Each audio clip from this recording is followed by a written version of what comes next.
tying a bow on the TT, Benji, that does segue us nicely into the discussion of Remco. And why is this relevant to the TT? Well, it's because on Spanish coverage, apparently Alberto Contador, and I really think this is very, very like take with a grain of salt type stuff. Yeah. I really do think that, but he basically said Remco to INEOS is a done deal, and he's also bringing riders with him, and it's imminent or something. I don't know where's his like. Does Contador have a line to Brailsford and Ellingworth? Where's the relationship there? I don't know, but we need to add more context here for people that haven't been following the whole debacle. Let's call it that. Yeah. To be honest, that has been happening between the INEOS rumors, Remco Evenepoel, Quickstep, Patrick Lefevere, Remco Evenepoel's dad, who's basically his manager. That's been an entire mess for the last, I'd say, year already, if not a bit longer than a year, because I swear last year we had a segment on the podcast talking about INEOS and Remco rumors at some point in the year, but we've basically evolved here because we've had this drama in the media between Remco Evenepoel's dad and Patrick Lefevere. Basically, how can we contextualize this well? What was the initial spark that set it off, you think? Evenepoel's father, he basically just the 2 days or the day before the road race started talking crazy like nonsense, and then saying, oh, you know, he might not be on Quickstep next year. We're looking at all options, and it clearly wasn't well received by Lefevere, who was like, what the hell, and said, we're gonna, if you leave breaking your contract, we'll sue you, which is what I would have said, and he's entitled to do. And then Remco said on the morning of the road race, both of them should basically stop talking.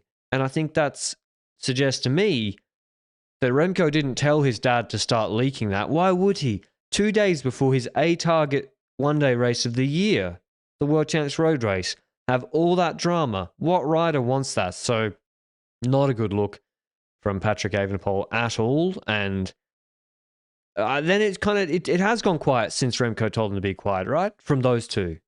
I think so as well. Now, to give more context, Remco's contract is rumored to not be the greatest contract in cycling, and we've basically already said that on the podcast as well, that we didn't expect that to be the best contract in cycling based on the way people are talking about it.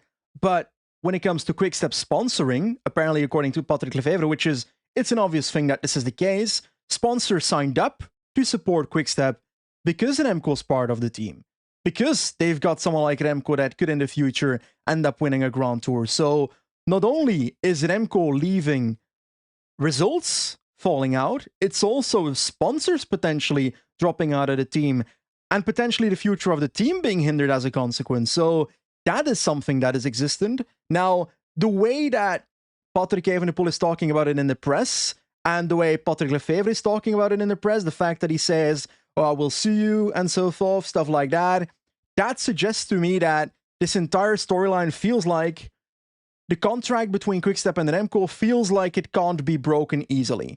And we had a rumor last year in Belgian media that the bonuses or something weren't paid out for Remco, and then a bit later that was resolved according to another article a bit later in the year, towards the end of the year. So in time it was paid. It's later than probably expected, but it was paid in time, so that if that's the case, that doesn't hinder the contract. And if you're Remco in that situation, then you can either choose to make Patrick Lefevere, all these Patricks, man. And you're Patrick as well, my friend. Yeah. Jesus Christ, stop it. Stop calling your kids Patrick. But if you're Remco in that situation, you either have a watertight contract and then you can't do anything about it, or you break your watertight contract, if that's a watertight contract, and then you get sued into oblivion. Or the other option is, and I feel like that's what Patrick Evenepoel's been trying in the media, based on how I view it, is trying to make the relationship sour so that Patrick Lefevere doesn't enjoy it anymore and feels like mutually agreeing to stop the contract, but that's never going to happen. Like, why would Lefevere do that at any point? So, sorry for the rant. But I don't get it right. I think Remco is paid, it must be paid reasonably well. Like, it might not be, but you also have to look at the context in which he was signed up to that contract, which, by the way, Patrick Evenepoel was the agent who obviously recommended that contract, by the way. So not a lot of self-reflection clearly happening. Remco could have been terrible. I don't know when exactly the extension was signed, but he just had the crash in Lombardia, the Giro 21 disappointment. So Lefebvre was also taking a calculated risk too, like he did with Jakobsen, by the way, after his Bologna crash. So he could have been saddled with the 5-year contract of somebody with a severe injury. Didn't happen. Remco's the world champ, but that's why it looks so bad now. And it also doesn't seem to be just money. Evenepoel said, his father, Patrick Evenepoel, said, the team needs to step up 3 or 4 things. They need more domestiques this, more domestiques that. And I was trying to figure out, like, what does he mean? Because, like, he just won the world champs on the ITT. Mm-hmm. Clearly the TT setup they got and the coaching support and whatever, aerodynamicists they got at Quick Step, they got him going fast on the TT bike. The climbing, like, I think he just won the Vuelta with like 3 guys crashing out last year against Roglic. Is the team really that bad? I disagree with the take that the Vuelta shows that the team is good enough to win the Tour de France necessarily, but on the opposite end of that, you don't necessarily need a Jumbo-level team to win the Tour de France. A lot of people then show towards the Tour de France of 2020, where Pogacar won basically with Jumbo as his team, because he benefited from the tactics Jumbo was doing. So I'm of the opinion that you do need a decent team to do a Grand Tour, but it's going to be hard to have a Kuss-like rider in the first place. Now, there's rumors when it comes to Landa. There's rumors when it comes to George Bennett. I don't really see it with George Bennett unless he really steps up. Landa, I'm on the edge of. I don't know which Landa you're going to get. If you get the Landa that is able to fight for top 5s in GCs, but as your domestique, then he's going to be useful for you. So that's going to be useful. And the Landa that was at Sky, I'm not sure if that really matters anymore, but it does show that he can fold into a domestique role when he needs to back in the day. But I'm also of the opinion, back to your take there for a second, you said, okay, the team should step up. That's what Patrick Evenepoel said and so forth in certain areas. I think the media side is also an area where they could step up. As in, I think Philo is leaving, the press officer, and I feel like in the Giro, whatever happened with Cole, we were complaining about it, like the way they were handling it, because it was actively creating criticism towards Remco that he didn't need at that moment. The team doctor was giving in-person interviews that were contradicting the official press releases. So that's something they need to get better at. They need to be better at making sure Remco doesn't get scolded every second of his life, because that must also put pressure on him. But when it comes to improving the climbing team... But is that reasonable? Yeah, but he hasn't even gone to the Tour. He has not even gone to the Tour de France yet. He has never done a World Tour stage race, even in France. How can you say, if you're them, Lefebvre, why don't you have Sepp Kuss, Nathan Van Hooydonk, Christophe Laporte level rider? It's a process. I think it's unreasonable to say they won a Grand. He could have won.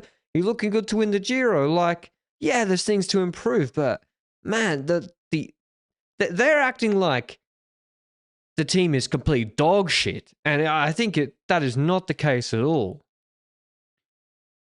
I agree in some shape or form. I do believe in the Giro that some riders were weaker than we expected beforehand. I think Hirt hasn't been up to standards, but they did sign Hirt for Remco. Yeah. They did end up signing Van Wilder from DSM.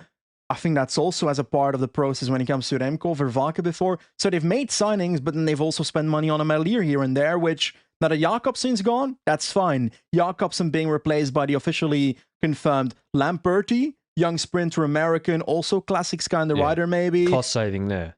Exactly, a lot of cost saving. So that money can go towards the likes of a Landa if that is indeed happening, stuff like that. So I don't know. I have no confidence in this Contador rumor at all. I don't really care what he's saying. I don't trust him.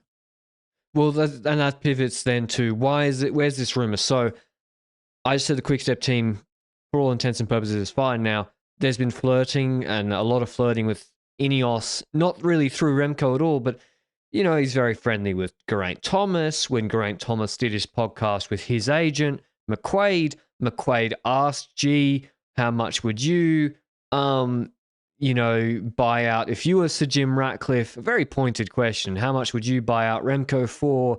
And so it's clearly something not just being discussed privately, they literally discussed it publicly. And then in the recent What's Occurring Before the Worlds that Remco was on with Thomas and Rowe, they joked after he left the call, like, we'll see him on INEOS next year or something. So that's them just joking, but these jokes have been going on for a long time, and Brailsford was asked about it. And it's clear that, like, Evenepoel's father must think INEOS is a better place for him to win the Tour de France or perform at the Tour de France. I really don't see a big difference between the two teams supporting the riders, Remco. Or riders. Also the staff. Both. Yeah, like people and everyone. I said that on Twitter, and people said you're crazy, but we are not living in 2015 Sky, 2016 Sky Day. We are not living there. Like we're not. And so, Aronsman, does he want to be Remco's domestique? May probably do it, but does G want to do it? I don't know. So I think he's not going to go to INEOS and just win the Tour because INEOS is so much better than Quickstep. I think that's actually a very grass is greener look from if you think that, but also maybe he just wants to leverage it up to get a pay rise. Maybe this is all noise to just get a pay rise. Potentially. I do feel like the INEOS comparison was more the case 1.5 years ago, 2 years ago when it started, or a year ago when it started. But at this point, we're getting to the point where it's closer than ever because INEOS is going downhill while... Gegenhardt just announced he was leaving. For example, even though I'm not sure he would have fit in the team for support of Remco anyway, I don't think Hart would have done that in the first place. Sivakov gone. Yeah, Sivakov leaving, and we don't know the situation about Carlos Rodriguez yet. I don't know. The thing with INEOS as well is I do think they would handle the press side of things better. Oh, yeah, I agree. I don't think Patrick Evenepoel would be as loud as he is in the media if he was a manager with INEOS by his side. Then again, he might be happier with the money at that point, but it's all a situation. In general, I just have this opinion. I feel like a lot of talk is happening above Remco between Patrick Evenepoel and Patrick Lefevere. And I feel like Remco just wants to focus on the races, and this is hindering him from doing that. Yeah, I agree. I think it's really disappointing to see that bickering before one of his A targets of the year is really disappointing, and he wanted anyway. They're not doing him any favors. Like, imagine mentally it'd be tough dealing with that before the road race. So, but yeah, there's also rumors that maybe Contador's right. There's also rumors there's a merger between the two teams. Both of them have like 15 riders under contract for next year announced. And so you could merge the two teams. Mate, then the rumor of Remco bringing a few riders means that he's bringing the entire team. Well, it's not many people. That's true.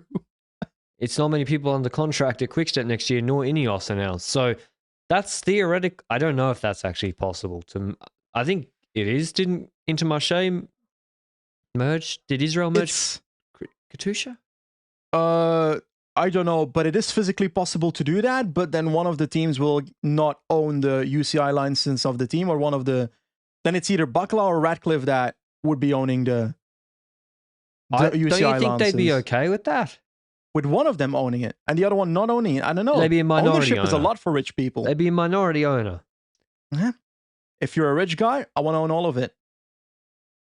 Yeah, but in this world, Remco is not winning the Tour because we need to go to INEOS, and Remco, this is like the way of everyone gets made happy. Lefevre and Buckler get paid out for their license. Quickstep comes across those 15 riders. Ratcliffe's the majority owner of the new INEOS, which has those riders across. But if you do merge like that, doesn't your contract of Remco stay the same? Or will that be nullified in the same way that I think all the contracts tried to leave Roompot, or what? No, not Roompot. The other one, Paul Sausen. Willems, Krell, and Salza, Ball, and Mayonnaise. Mayonnaise. Yeah. I think that means, yes, all the riders can maybe break their contracts. I don't know. That would be I'd love to be the M&A lawyer on that one. If you need one, if you need somebody. My hourly rate is high. Anyway, it's just been a lot of rumors. Do you think this... What puts you on the spot, Benji? What do you think happens? I think he stays. Does it depend on the Vuelta? No, I think he stays at Quickstep. I agree. I think he Like- stays at Quick Step and the team stays exactly the same for 24. Well, I think they're building on the team, as in the rumors. If the rumors come true, with then Lando. But I mean, like, no new sponsors, no merging. I think Quick Step with Remco, with his support staff, with maybe Lanterne, and I think this is a lot of talk for nothing happening. I think so as well. Anyway, we'll see him in those ITT bands at the Vuelta. That's something to look forward to. But yeah, I don't know if we'd really covered it off, but When yeah, is the ITT? Is it the start or no, it's a team time trial in Barcelona, so maybe he's in the red jersey already? red jersey already.